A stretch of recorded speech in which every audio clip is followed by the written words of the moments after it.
Welcome, everybody. Today we are joined by a very special guest. I am here with Joe Heshmeyer, Catholic Answers Apologist Extraordinaire. Joe, thank you for coming on with me. It's my pleasure to be here. Absolutely. Joe, you recently wrote a book with a very interesting title called Pope Peter.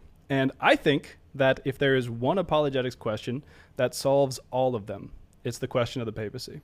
Because if the papacy is true, ipso facto almost, Catholicism is true. And if it's false, then Catholicism is false. So I'm very curious to pick your brain on that today. But yeah, any opening thoughts on that? Well, I think that's exactly the way I would put it. That, one of the things, many converts, they've gone deep on theological questions. That's probably why they're considering Catholicism in the first place. And that's really praiseworthy. They can create this real perceived research burden. That, there's these 20 different theological questions I've got. Like, what do I do with purgatory? What do I do with the canon question? What do I do with Mary? What do I do with the Eucharist? What do I do with... And that can be very hard to work through. And you might come away, say you've got 10 issues, and you say, okay, 6 of them, I'm leaning that the Catholic side is right. 4 of them, I'm maybe leaning away, or maybe you've got some in the middle. And that can be this very heavy burden of, well, what do you do if you think the Eucharist is true, but the Immaculate Conception isn't? Where do you kind of end up with all... So those things can be very tricky. And it can also be just overwhelming. It can also be overwhelming if you're a Catholic in conversation with somebody who has all these different objections and all these different questions. Because the danger is you end up having this freewheeling conversation that's kind of all over the place and doesn't ever get deep enough to resolve any of the questions. Because as soon as you start to touch on one, they jump over to this other one and jump over to this other one. It becomes this like shotgun of like everything kind of coming at you at once, but none of it penetrating very deeply. And so it's, you guys worship Mary. Oh no, there's a difference in worship and prayer and honor. And then it's like, you just believe that because the Pope says so and you think he's infallible in everything he does. And no, that's not what infallibility. And so you can have this like really meandering sort of discussion. So one thing that I want to do conversationally, and I think I would encourage for anyone who might be in that situation of trying to decide if this is real and this is true, is to just focus. Yeah. And to focus precisely in the way you just said. Like, if the papacy is true, everyone should be Catholic. If the papacy isn't true, no one should be Catholic. So that doesn't get rid of the research burden. You still have to figure out, what do we mean about the papacy? What does it mean to even say the papacy is true or not true? What are the actual claims? But man, that's a much easier research burden to just try to understand one issue well rather than 20 or however many you might have. I do remember a conversation I was having actually with a Protestant pastor, an evangelical, and we were talking about purgatory. Yeah. And I brought up 1 Corinthians 3, went through just the biblical argument, very simplified version. And his exact words to me were, "You're making too much sense. Let's talk about something else." Which I'm not saying that that's, indicative of the way Protestants think or anything like that. But it does kind of show this scattered shotgun approach where you get a little bit of this, a little bit of that, and you don't have any substance or depth going into it. Well, frequently the scattered shotgun approach is not someone who is like, this is the real issue they're trying to sort out. They've rejected Catholicism from the country. Like, they don't think it's possible at all. And so they're not seriously considering whether what you're saying might make sense. No. And so even if you seem like you're winning one point, then they will just think, well, I should have raised a different point because I have like 100 different reasons why I think Catholicism's false. And so even if you're right about that one, right, I just happened to choose the one you were going to be right about. Couldn't possibly be that you're going to be right about all 100. That's well said. And so, being able to shift the conversation and say, well, which of these matters?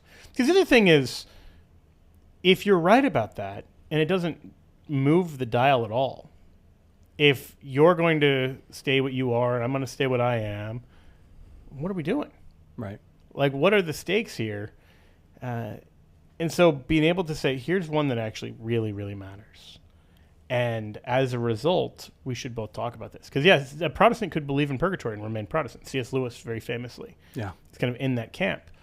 So in terms of prioritizing things that are both important but also distinctive, and those aren't the same thing. Yes. Because there are plenty of doctrines that are important but aren't distinct to Catholicism. Like, we all believe in the divinity of Christ. Catholics and Orthodox both believe in Christ's real presence in the Eucharist.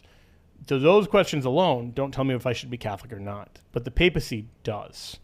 So that gives us something to focus on. That's very well said. I think that sets up nicely for what I'm hoping you can break down for me. The way I think about it is, with the papacy, there are 3 arguments more or less that you can make: biblical, historical from the fathers, and then a sort of philosophical argument about the fittingness of there being one ruler in Christ's kingdom. Yeah. So I think that those are kind of the three angles that you can take when trying to prove the papacy. And you wrote a book on this, so I would love to see, what do you think is the most compelling, or maybe a couple of the most compelling biblical arguments for the papacy? So a lot of people want to go to Matthew 16 right away. And I think Matthew 16 is this incredible and rich passage, but it's kind of like flourless chocolate cake. It might be a little too rich sometimes. Like there's so many things going on where you're unpacking layers of meaning and metaphor and images and trying to figure out what all of those things mean. And so it's much easier, in my view, to actually start with Luke 22. And so Luke 22 is the Last Supper, and the disciples are arguing about which of them is the greatest. And Jesus doesn't push back on that. He doesn't tell them not to argue about that. He instead tells them that the greatest is going to be as the least, and the leader is one who serves, and presents himself and says he's among you as one who serves. Like he presents himself as a model of what we would call servant leadership. And then he affirms the 12. This servant leadership isn't just an arbitrary whoever feels like a leader, because he then talks about the 12 and their special role and talks about them ruling on the 12 thrones in his kingdom. And then he singles one of the 12 out and says, Simon, Simon, behold, Satan has desired to sift you all like wheat. But I have prayed for you, Peter, that your faith may not fail. And so he switches from the you plural to the you singular.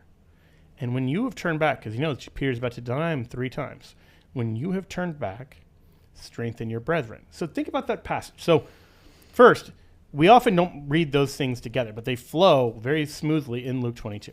This is all a conversation about greatness and leadership. What does it mean to be the leader? And one of them has been singled out for servant leadership, not just over the whole church, like the 12, but within the 12 themselves. He is to be not just a servant of God, but a servant to the servants of God. And that's what we mean by the papacy. And this is contrasted to the Gentile method, where it's, you know, somebody is in leadership and they're just dominating others. They're just kind of like the overlord, just crushing the people beneath them or exploiting them. And, you know, that's not how we're meant to be. Well, that is, I think, important for 2 reasons. One, you are pointing out what the papacy isn't.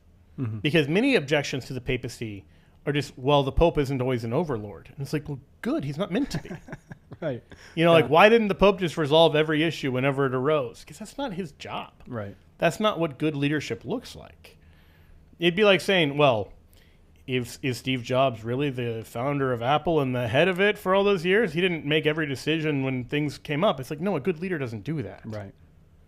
And so many times, you know, like, are you really the head of your family? You let your wife choose what color the house is going to be? Like, well, yeah, because being a leader, being a head isn't quashing everybody beneath you. Right.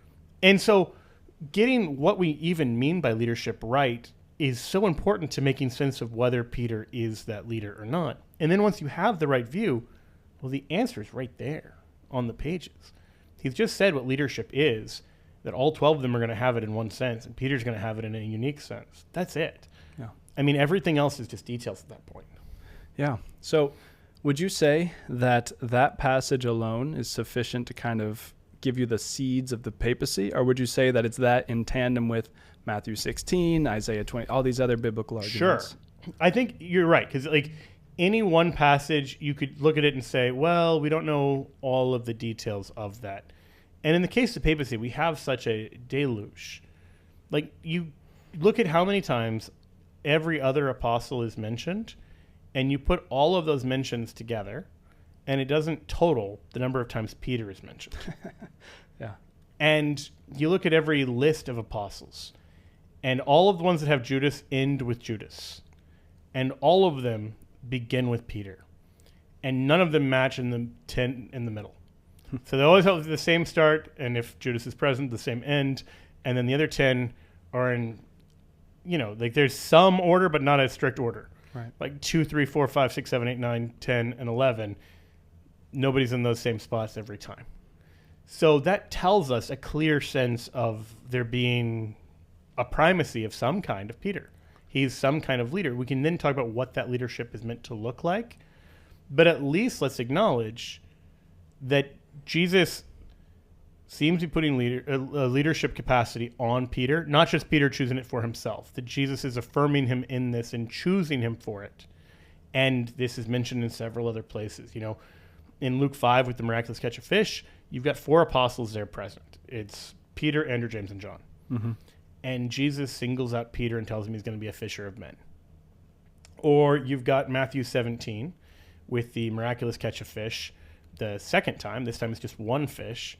And it's a coin to pay the temple tax just for Jesus and Peter. And those kind of things start to add up, and you start to say, what's going on here? Or the third miraculous catch of fish in John 21. Now, I mention all these miraculous catches of fish because this is an image of the church and of evangelization. In Matthew 13, the church is compared to a net containing good and bad fish, and becoming a fisher of men, of course, means evangelizing and bringing people into the net of the church. Well, John 21, you've got Peter saying, I'm going fishing, and the other 6 apostles saying, we will go with you. That language already suggests something about leadership, that he's leading and they're accompanying him in his leadership. This is the relationship of the Pope and bishops. Like, he's not just ordering them around, but they're also not just saying, we're going to pilot our own boats. They are going with him to help him on this journey. Yeah. And when they ultimately, at Jesus' invitation to cast the nets, they have this miraculous catch. They're not able to bring it in themselves. But then, at Jesus' word, Peter is able to single-handedly bring the nets ashore. And we're told that he brings in the net and the nets don't tear. And the word there, schizo, is where we get the word schism. So if you want the church to not have schisms, as it's going, like, you know, one of the ways people like Augustine read John 21 is it is sort of like prophetic vision of the journey of the church towards the eternal shores with Christ. That John 20, John has signaled at the end of John 20 that he's done telling you about the life, death, and resurrection of Christ, that these things are written that you'll believe. John 21 is in the what happens next. Matthew ends with, after telling you the life, death, and resurrection of Christ, here's the Great Commission. Luke ends, having told you the life, death, and resurrection of Christ, here's the Acts of the Apostles. John ends, because he's using much more imagery, with this image of the church on this journey towards these shores with Christ to come and eat with him. Yeah. And on that journey, if you want the nets not to tear, you remain with Peter. And that's why the 6 say, we will go with you. And it's why Peter is able to bring in the nets when none of them are strong enough to do it by themselves. Yeah. And then after breakfast, you have the famous, Simon, son of John, do you love me more than these? And then after saying that 3 times, he entrusts the flock of Christ entirely to this one guy. 3 times. No one else was entrusted with the entire flock. Yeah. So he has a leadership over the entire church, not just a local denomination, over the entire flock of Christ, because he promised in John 10 there'll be 1 flock and 1 shepherd. He's entrusted his entire flock to the care of Peter. It's right there in the text.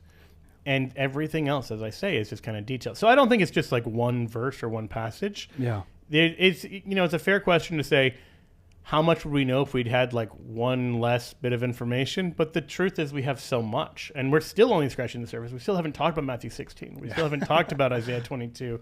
We haven't talked about all these other passages where Peter has this special authority. We haven't looked at Peter throughout Acts as he's, you know, doing things like opening the doors to the Gentiles, or when the 12 disciples in Acts 2 were described as Peter and the 11, or all these things that show that Peter has this special role. Yeah, I think that from the scriptures, and the case you just made, as well as all the other verses we didn't have time to go into, I think you make a very, very robust argument that Peter has some type of leadership role. I think hopefully anybody viewing this can be like, yeah, I could see that. I could at least see where Catholics are getting that. Yeah. But it's a big jump, I think, for a lot of Protestants to go from, okay, Peter was the head of the apostles. Fine, fair enough. He's the leader. Therefore, Pope Leo today is infallible. Yeah. That's a big jump, right? It is. So I think you need to put together a couple pieces. And I think this is where you almost by definition have to bring in some early church history. Yeah. Because when you're asking what does it look like after the time of the apostles, you can't say, and you can only use information from the time of the apostles. Right. Because it'd be like me saying, I want to know what 20th century Christianity looked like, but only use Acts.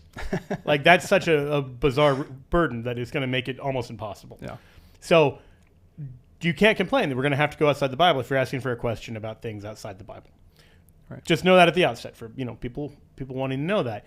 We have some indications within the Bible, and then we see them playing out outside the Bible. The indications we have in the Bible are twofold. Number one, you have the replacement of Judas with Matthias in Acts 1. So we have the first seeds of something like apostolic succession, that when somebody dies, they are replaced, and it's kind of they're carrying on. Now, some of that is unique to this moment with the 12, but you also have them appointing other leaders in the church. So you have this top-down leadership that Christ is appointed by the Father, and he then appoints the 12, and they appoint leaders in each local church. That you have this clear, nobody is just choosing this for themselves. Nobody is just saying, I feel called to start a denomination. I feel called to preach. In fact, when that happens in Acts 15, it is sharply condemned. The Judaizers came down without authorization. And so it's really worth doing a slow read in Acts 15 of how many times there's reference to people being sent by the church or not being sent by the church. Because one of the things the Council of Jerusalem says in Acts 15 is that they went out without authorization. And this is so taken for granted that in Romans 10, St. Paul can just say, how can they preach unless they are sent? And just take it for granted. Like, well, of course, you aren't just going to go out there and start your own church. Like, they don't know this model of Christian leadership because that's not how leadership works. It's a kingdom, and nobody just declares themselves king unless they're rival. Right. And nobody even declares themselves like a duke in the kingdom. Like, you don't do that. Yeah. Everyone defers to the authority of the king, and those who the king has put in power put other people in power beneath them, and so on. And that's the model of the kingdom that Christ has set up, and we see that model in Acts. The other piece is that prophetic one in John 21, that if this is the story of the church from now until we meet Christ at the end of time, well, there's always going to be this Petrine leadership. That can't just stop with the death of the literal Peter, or else Peter can't bring the shores untorn to Christ because he doesn't live long enough to make it to the shore. Right. And so that seems to be an indication that the Petrine office is a permanent one until we're united with Christ. So those two things, but they're forward-looking, in that way, where we see a model that seems like it's perpetuating, and we see this thing that looks prophetic, that looks like it's going to perpetuate. But to prove whether or not that happens, you have to look to history. Now, let's say this thing at the outset as well. The presumption should be on the Catholic side, meaning this. If God spent all of this time setting up institutions that had the buck stop with one person, whether that be Adam, whether that be the patriarchs, whether that be the judges, whether that be the kings, whether that be the high priest, if he always does this with one guy in authority, the Catholic claim is at least more consistent with the biblical evidence, knowing nothing else. Right. Like, if I've never read the New Testament, but I have read the Old Testament, and one person tells me, yes, ultimate authority rests with one guy, a follower of Jesus named Peter. And one guy says, no, actually, everybody's co-equal. Or it's co-ruling apostles or co-ruling elders or something like this. I can at least say, yours looks disharmonious, that other guy's looks harmonious. Like, the Catholic claim is more harmonious, and if Christ wanted to set up like a Presbyterian or a congregational system, he gives literally no evidence of that in his own words and deeds, his own actions. He doesn't let the people choose for themselves who they want as apostles. He chooses the apostles. Everything's top down, everything's structured, everything's very hierarchical. So the burden of proof is overwhelmingly on the side saying, no, actually, the way he wanted it wasn't the way he gave any indication of. It was this other way. That's going to be a big ask. A big, show me Presbyterianism and Congregationalism in the words and deeds of Jesus. Or for that matter, in the words and deeds of the apostles. It's often just, oh, well, when Timothy and Titus are talking, sometimes they use overseer and elder in ways that are kind of confusing. But it's like, yeah. Or when Paul's talking to Timothy and Titus, I should say, excuse me. Yeah. But in both those contexts, Timothy and Titus, the elders are reporting to them, one man. So this notion of one guy still having the buck stop with him, we see that at the local level. And by the words and deeds of Jesus, we seem to see it at the level of the global church. Yeah. So, okay. Then you look at early church history, and you see very, very early on, like in the 100s, the Christians taking for granted two things. Number one, that there's this thing called apostolic succession, that this continues on through the apostles, down through the bishops. And Tertullian says that all of the churches founded by apostles can name all the bishops who followed from the apostles. And 2, you have this thing that one diocese in particular, is of particular importance, the Diocese of Rome. And Irenaeus in 180 tells us why. He says it is a matter of necessity that all churches should agree with this church. So, a bunch of different churches are started by the apostles. This one, every other church, even those started by other apostles, they have to agree with this Church of Rome. That's Book 3, Chapter 3 of Against Heresies. If all of that's true, and we haven't even really gotten to 200 yet. I mean, the Tertullian quote might be from 200, but he kind of straddles. Yeah. But it's 180 for Irenaeus. This is as early as the first mention of Matthew, Mark, Luke, and John, because that also comes from the same book. Mm-hmm. That points to every part of the core Catholic claim. Like, if I believe Jesus put Peter in a position of authority, that authority passes in some way, shape, or form to the subsequent bishops of Rome. It's a matter of necessity that every church on earth should agree with the Church of Rome. Okay, well, there's only one body I could be a part of that checks those boxes. And any other church I wanted to be a part of, any other denomination I want to be a part of, I can't be in communion with Rome. I can't live out the things that I said I believe about the structure of the church as established by Christ. So if I'm going to be obedient to the church that Christ founded, that's going to point in one direction specifically. Yeah, it's like in Luke's gospel, the angel Gabriel appears to the Virgin Mary and says that he will sit on the throne of David, and of his kingdom there will be no end. Yeah. Right? So if you accept that the kingdom of God is the church, then whatever is an essential characteristic of the first century church must still be here today, or else that church is corrupted and angel Gabriel's a liar. I don't think I mentioned this at all in the book, but this is I love this passage. In Daniel 2, Nebuchadnezzar's dream, you have the statue, and it's got the 4 tiers representing 4 kingdoms. And he tells us that the first kingdom is the Babylonians. And then after that, you have the Persians and Medes, because Daniel 7 or 8 mentions the Persians and Medes as one kingdom. Mm-hmm. So that's silver. And then you have the Greeks, and then you have the Romans. So the Romans are the feet of clay, and a stone not formed by human hands will come and strike the feet of this. That's Christ. And will form a mountain. And that's the new kingdom. That's the kingdom of God on earth. This will come and replace the Roman Empire, which it did. I mean, which it historically did. Like, the Roman Empire falls, and this church established by Christ fills the vacuum. Yeah, that's a beautiful point. I think, too, I hear this claim a lot. I don't know who started this, but I hear this a lot. They'll say, oh, well, Christianity, Catholicism started with Christ, but the Roman Catholic Church started in the Roman, like the one that Constantine started, that's the one you're a part of.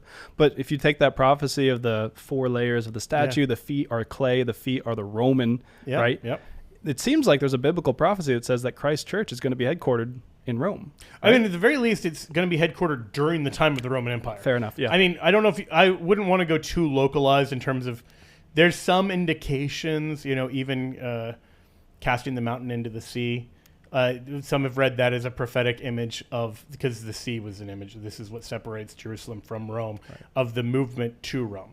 Plenty of places you could go with that. I don't want to lean too heavily on any of that. Even calling Rome Babylon is a beautiful sort of thing in light of Daniel 2, that what begins with Babylon has been brought to completion in Rome. There's layers you can go with all of that. I think it's pretty fascinating. Yeah. But just as a matter of sheer historical fact, the prophecy of Daniel 2 comes true. That during the time of the Roman Empire, a new kingdom is formed on earth, a kingdom headed by Christ, a visible church that is never destroyed. It is a matter of historical fact that the Vatican is the oldest government on earth. Whether you agree with the Catholic Church or not does not matter. The Vatican is older than any earthly kingdom.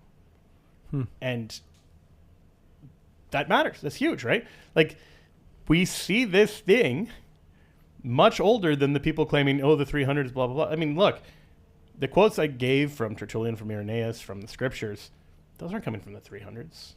Yeah. This role of a special place for Rome. In 107, Ignatius refers to this church leading or presiding in charity. It's always had a special role. St. Paul can speak of the Church of Rome having a faith that's praised throughout the world.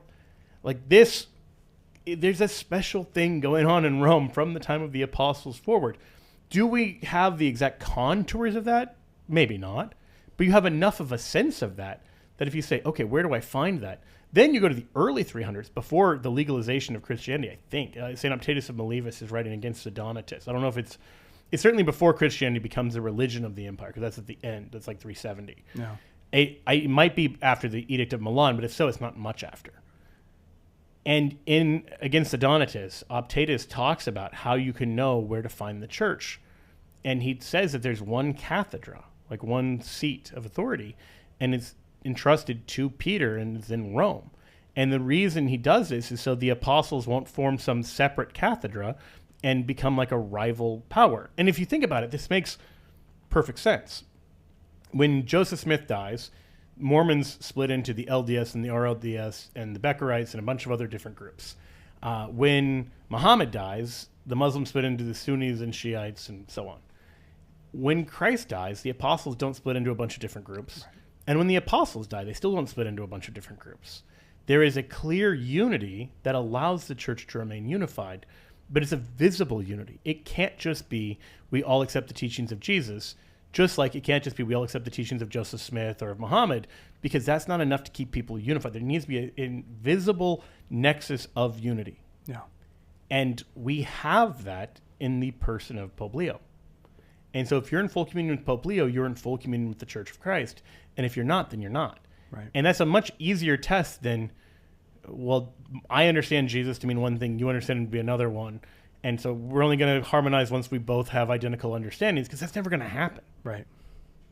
Yeah. I think, too, it's beautiful. The papacy is beautiful. And if somebody's a Protestant, they should want the papacy or something like the papacy to exist. Because if I had to go through and study the Bible and then pass a multiple choice quiz on Christology, I don't know and my salvation's hinging on that, I don't know if I would pass. I love that the papacy is true because it clarifies those issues for me. It's true. I mean, and precisely that. Like, if you can't trust that your church, your denomination gets it right because they're fallible, they're not perfect, and these things are really important issues that might be of salvific importance, then you'd better hope to God you're a brilliant theologian, because otherwise your odds of salvation seem fleeting. And that's a weird, I mean, Christ is opening the kingdom to the least of these and saying, let the little children come unto me. That doesn't sound like the model Christ gives us. That sounds like a model of really well-educated 16th century Europeans, which, wait a second. Maybe there's a reason it sounds like they invented this model, because it's a model that favors their skill set over everybody else's. So I would give this as an encouragement, kind of the logical philosophical case. I know we don't have a lot of time, but I'll give a brief. Jesus requires unity. When he's praying for his future disciples in John 17, the one thing he prays for is that we'll all remain one. He knows all of the scandals and corruption and bad popes and all of this stuff. And he doesn't say, I pray that you'll break away from the visible church. Nope. He prays we'll all remain one. At the same time, our oneness cannot come at the cost of truth, because Jesus is the way, the truth, and the life. So we need truth and unity. Yeah. Protestants always find themselves in a balancing act of saying, okay, well, I want to stay with this body for the sake of unity, but they're not getting everything right in my view. So for the sake of truth, maybe I should break away. And so you choose truth or unity. Neither of those is a permissible thing to cut aside in the favor of the other one. You can't have 50% of one, 50% of the other. You need unity in the truth. And Catholicism is uniquely qualified to offer that. If at least recognize, if the Catholic claims about infallibility are correct, then we're able to do the two things Christ calls for, of being united and being united in the truth. And Protestantism is actually constitutionally incapable of doing this. No. Protestantism, no matter how well-intentioned, how holy, how brilliant, how orthodox, how devout a person is, they're incapable of creating a communion that is both unified and truthful, because human beings aren't always going to agree with each other. And if infallibility doesn't exist, then you can't live out the commands of Christ. Yeah. Amen. Amen. The papacy is God's gift to the church in a very real way. It is indeed. Well, Joe, thank you so much for coming on. Yeah, my pleasure. Absolutely. Everybody, I'm going to put a link in the description. There's going to be a book down there called Pope Peter by our friend Joe. If you have any questions on the papacy, that's the book that I would recommend. Go check that out, and God bless.